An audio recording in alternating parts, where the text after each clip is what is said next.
indications which are given to us by the inner man, the inner self.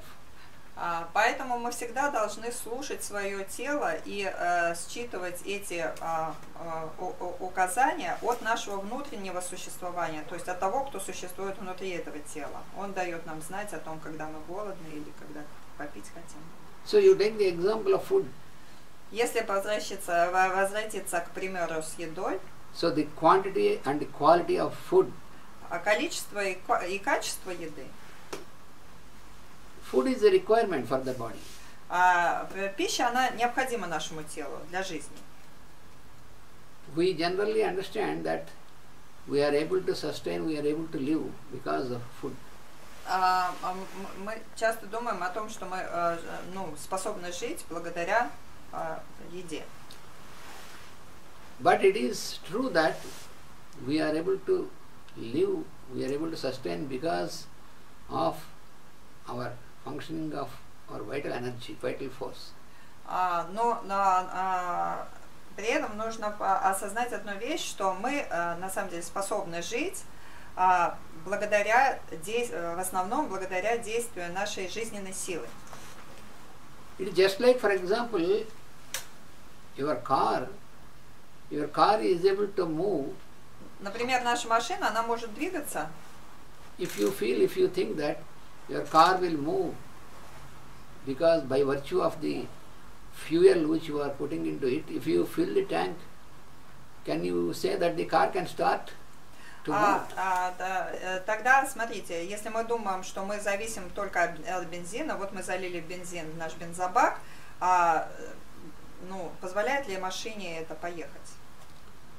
So the fuel is to be used by the ignition, and without this ignition, just fuel cannot move the car.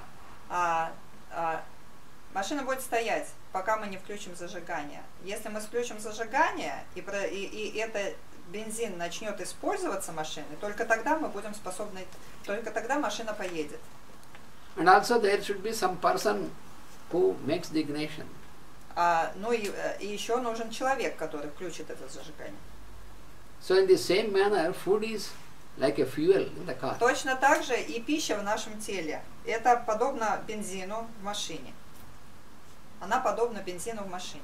At the same time, the quality of the fuel, it is also important because Но также важно и качество этого бензина. if you put a wrong fuel or low quality fuel, зальем туда очень низкого качества бензин или не тот бензин, который требуется для данной машины, so it reduces the efficiency of the тогда machine эффективность машины будет очень снижена, она проживет меньше. and spoils the functioning of the engine. Этот некачественный бензин, он испортит двигатель. In the same manner, точно так же и в человеческой конституции. the quality of the food and the quality of the food, качество пищи, because it is a fuel for our existence, и количество пищи, они имеют воздействие на качество нашей жизни. that has its influence on the functioning of our vital force. Потому что пища, она усваиваясь, влияет на действие нашей жизненной силы. Similarly, also the functioning of your mind. И то же самое на уровне ума. С деятельностью нашего ума происходит то же самое. Whether your mind is in a healthy condition or not, how can you decide? Как мы можем определить, находится ли наш ум в состоянии здоровья или болезни? Suppose, например, if you start thinking about your work when you are at your home and at the time of relaxation, например, если мы начинаем прокручивать мысли о работе, когда мы находимся дома или когда мы отдыхаем,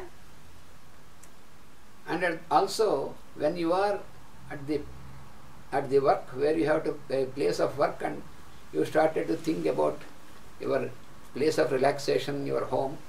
Или наоборот, когда мы находимся на работе, а вместо работы мы начинаем думать о том, как мы поедем в отпуск, или как-нибудь развлечемся. So that is a misplacement. Это говорит о неуместности. That indicates that your mind is not in a healthy condition. Эта неуместность мыслей, она говорит о больном состоянии нашего ума. You find some people, when they have to sleep in the night, then their mind becomes more and more active about their work, and they start thinking about what they have to do tomorrow, what they have done yesterday, and all these things, and they cannot sleep. Мы знаем такие случаи, когда человеку нужно спать, вот он лег, приготовился ко сну, и тут его ум начинает все более и более активным становиться, он начинает планировать, что я буду делать завтра, и прокручивать, что я сделал сегодня, и он становится все более и более возбужденным. Then that makes them sick, that makes them very much tired. И это вгоняет человека во все большую болезнь, они становятся все более и более утомленными. So the result is that in the morning when they go for the work, they are very tired. They are not able to. И результатом является то, что после такого сна, после такой ночи, утром они чувствуют себя уже крайне уставшими и идут на работу еле-еле. So that shows that the mind is not in a healthy condition. Все это показывает то, что ум находится в состоянии болезни. So like this we have to understand that health is such a state. Таким образом, мы должны понять, что здоровье – это состояние равновесия, which depends upon how is the activity of your mind and how are your responses towards the needs. И то, как наш ум функционирует, и отвечает ли он нашим нуждам.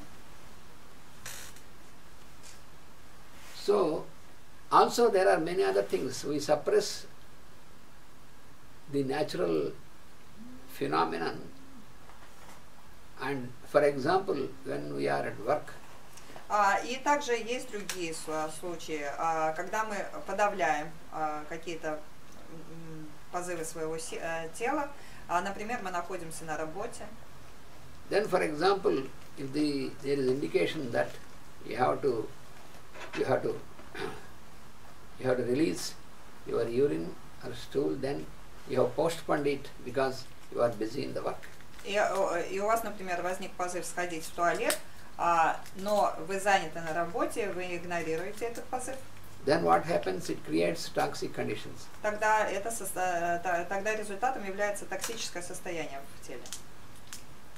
Suppose you are getting some sneezing and you stop by force.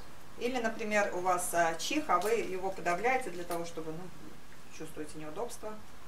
When you repeat this also, this creates great disturbance. Если несколько раз, то если регулярно так делать, тогда это вызовет очень большие проблемы со здоровьем.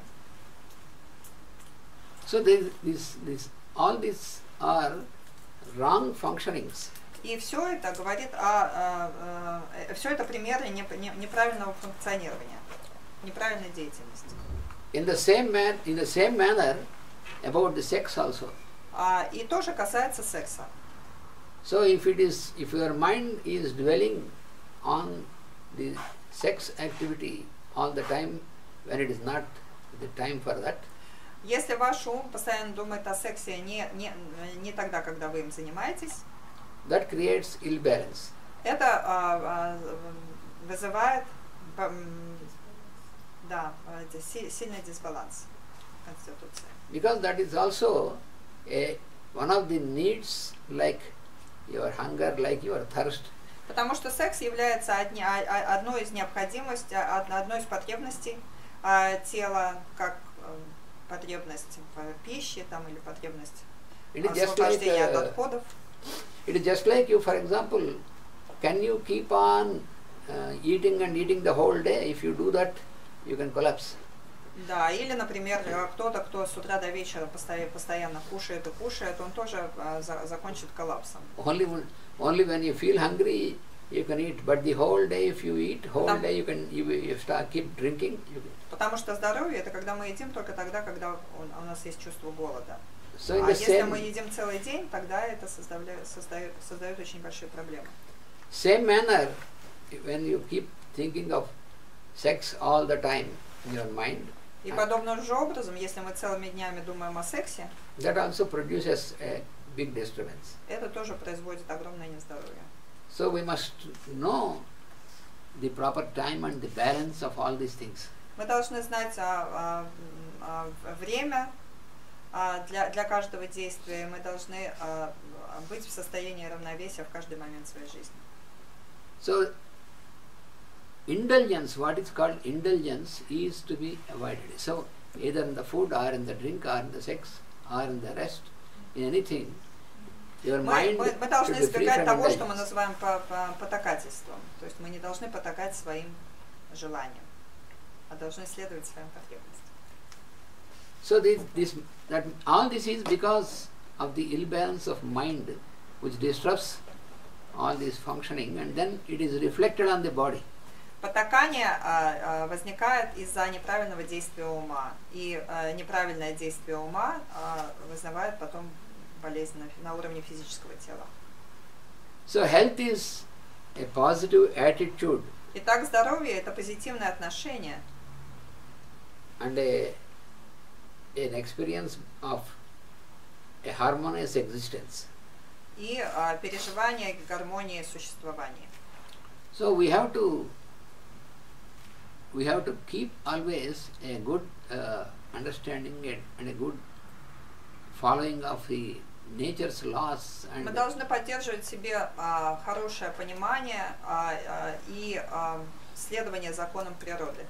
in the selection of food, in the selection of drink, and all these things. Во всех отношениях, и при выборе пищи, при выборе напитков. And also in the selection of work also. А также при выборе работы. You see, for example, if I am inclined to be a teacher or I am inclined to be a doctor, and if suppose I was forced to study engineering when I am not fit for that, например, если у меня все мои способности, они склоняют меня, например, к учительству или к медицине, но меня послали учиться в инженерный колледж, в инженерный институт, then what happens is тогда что происходит? constantly we are on the pressure. Тогда мы постоянно будем испытывать чувство давления. So, therefore we have to select all these according to our inner, inclination and inner sight is there, you have to use that. Поэтому работу тоже нужно выбирать в соответствии со своими склонностями и со своим внутренним, со своей внутренней потребностью. So these are the rules of hygiene. Есть законы гигиены. And these are to be, everybody should have this knowledge, everybody should be educated from the childhood. This is not, которым нужно обучать с самого раннего возраста каждого.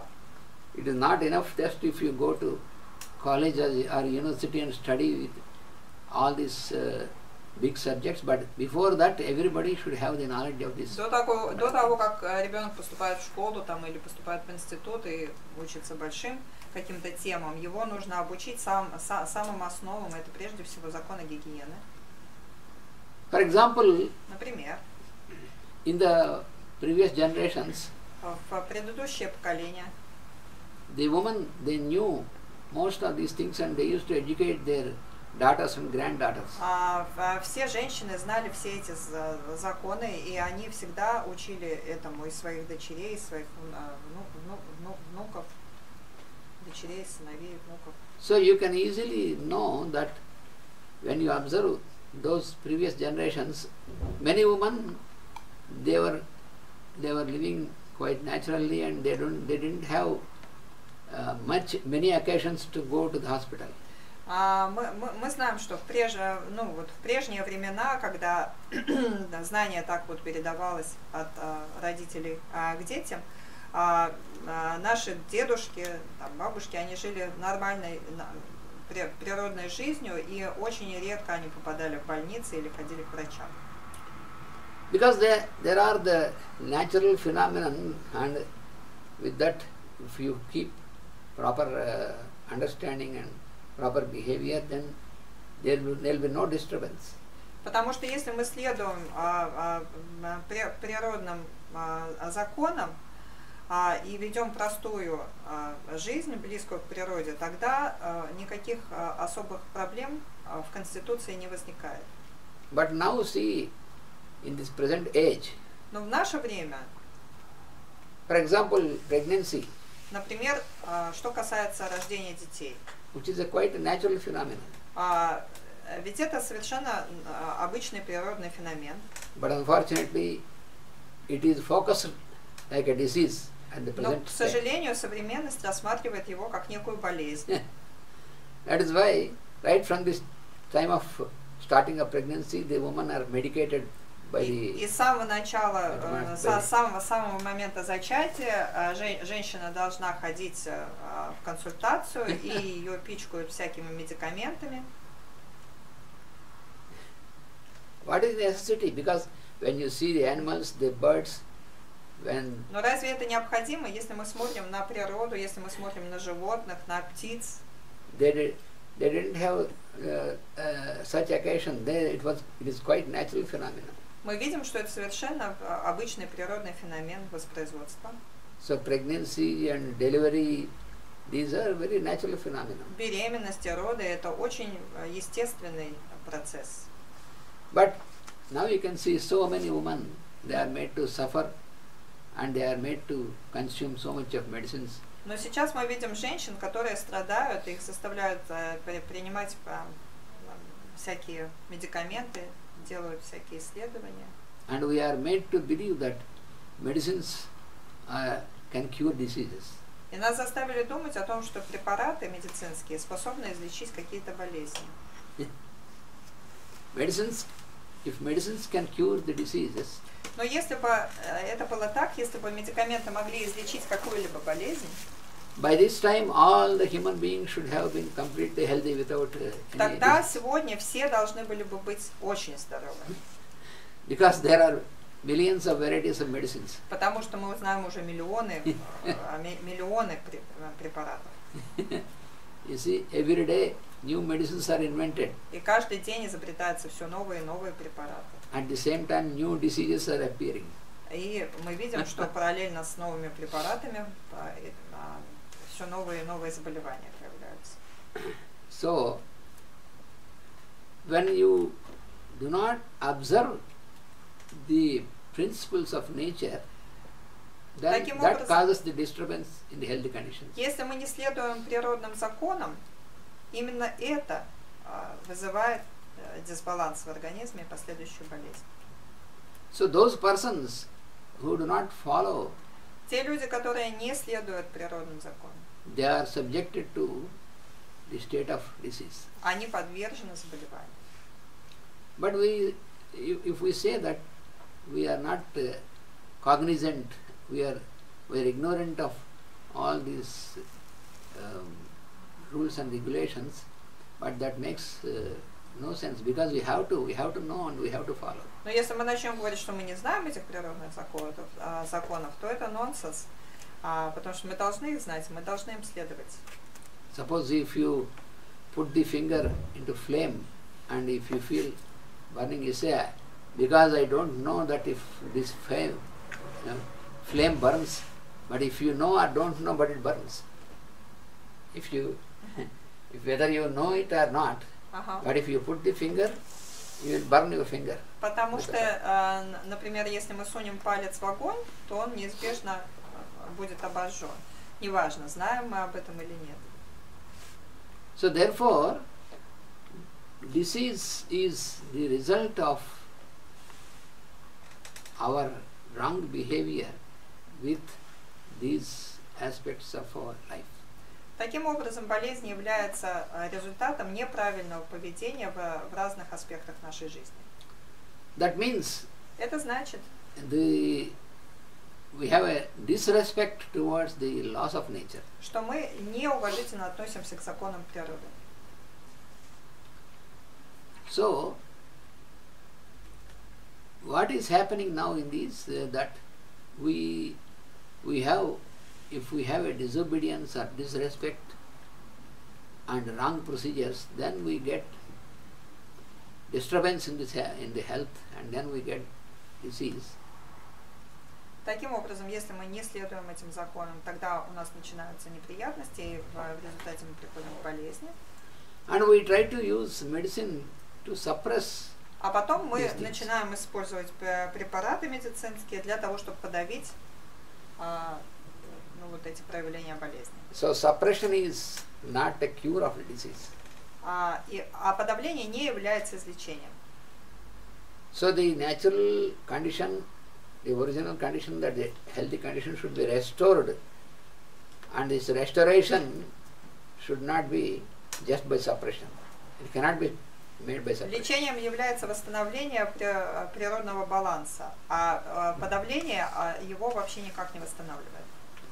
So this restoration is possible once again to change our attitude and to once again to start to follow these natural laws. И восстановление здоровья, оно заключается в том, чтобы нам все-таки понять природные законы и начать им следовать. So what is the purpose of medicine? Какова задача медицины? The purpose of medicine should not be to fight with the disease or suppress the disease. Медицина не должна бороться с болезнью и не должна ее подавлять. This is what is not properly understood by the present system of medicine. И современная система медицины, они не понимают этого. If you have any pain, you are given some medicine to kill the pain, to make the pain disappear. Когда человек приходит с болью, ему дают болеутоляющее. But what is happening is the pain appears once again after the influence of the medicine is gone. Но это приводит лишь к тому, что когда медикамент перестает действовать, тогда боль возвращается снова. Просто и все. So your pain is not cured, it is killed. Потому что наша боль не излечена, она убита. That is why that medicine is called painkiller.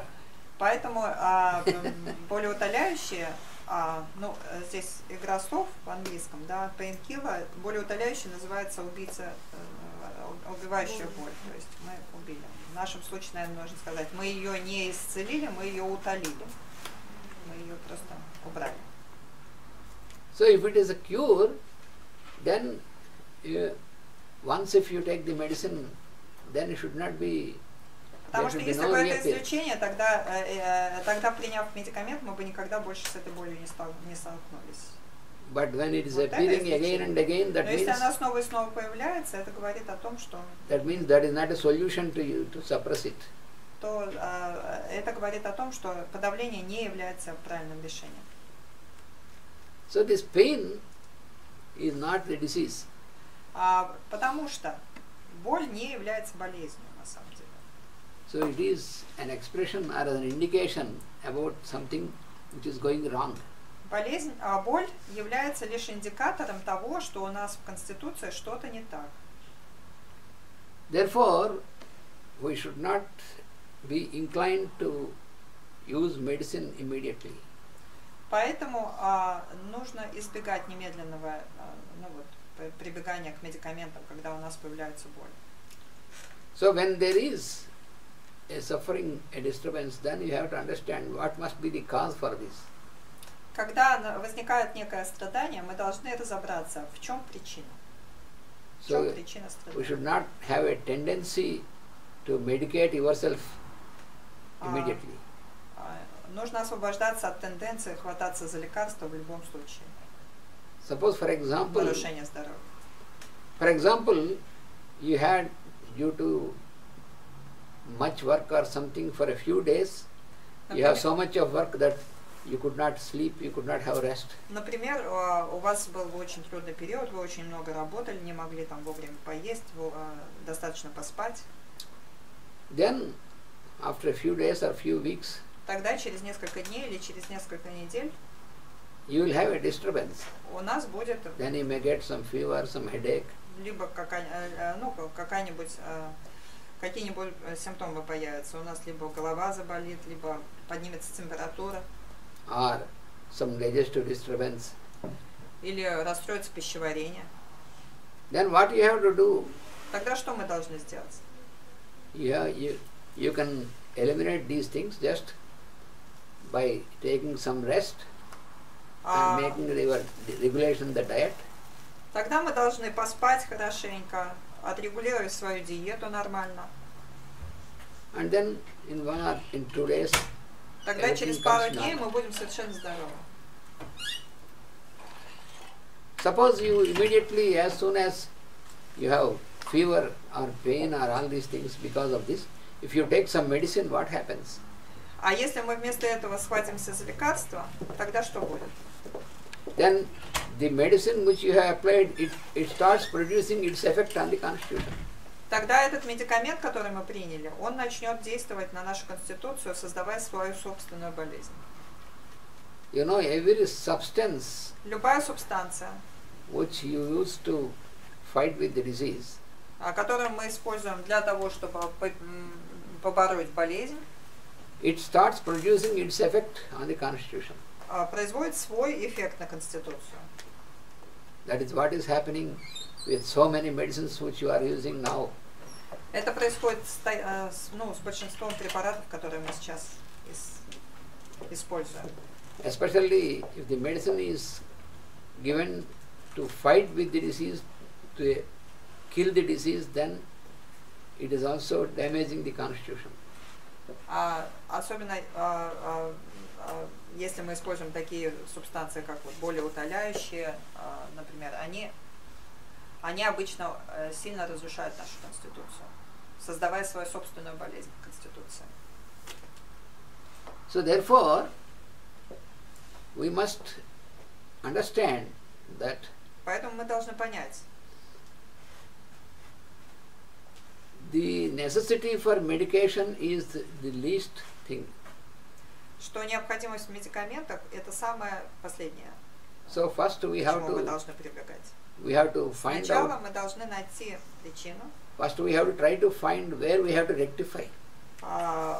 Причину нездоровья и понять, как отрегулировать нашу жизнь, чтобы убрать эту причину. Suppose if you have much anger on some person, например, мы очень сильно рассердились на человека. Whenever you think of that person, immediately in your mind you feel very angry about the person. И каждый раз, когда мы думаем об этом человеке, у нас возникает новый гнев, мы начинаем возмущаться внутренне. Then again and again when this happens, then what happens? Когда это случается снова и снова, что происходит? It disturbs the rhythm of the functioning of your heart. Это портит ритм нашего сердца. The rhythm of your respiration. Это пагубно влияет на ритм нашего дыхания. And subsequently this will result in disturbing the circulation of blood in you. И как следствие кровообращение тоже нарушается. And then if you go to the doctor, then he measures your blood pressure and says, когда вы идете к доктору, он мерит ваше давление, then your blood pressure is high. И обнаруживает гипертензию. Then if he gives a medicine to suppress the blood pressure. И дает вам препарат для того, чтобы подавить эту, чтобы вернуть давление к норме. But still, you are not free at the mind with this Но мы помним, anger about such person. Гнев все еще находится в нас. So what you have to do, you have to know the cause. The cause for all this disturbance is the constant anger in your mind. Правильным подходом было бы понять, что причиной этого повышенного давления является постоянный гнев внутри нашего ума. So unless you eliminate this from the пока mind, мы его не уберем из ума, you cannot stop all this disturbance. Мы не остановим этот порочный круг наших проблем с физическим телом. So if you keep on taking medicine for the whole life for this, what is the use? Если мы всю жизнь будем принимать эти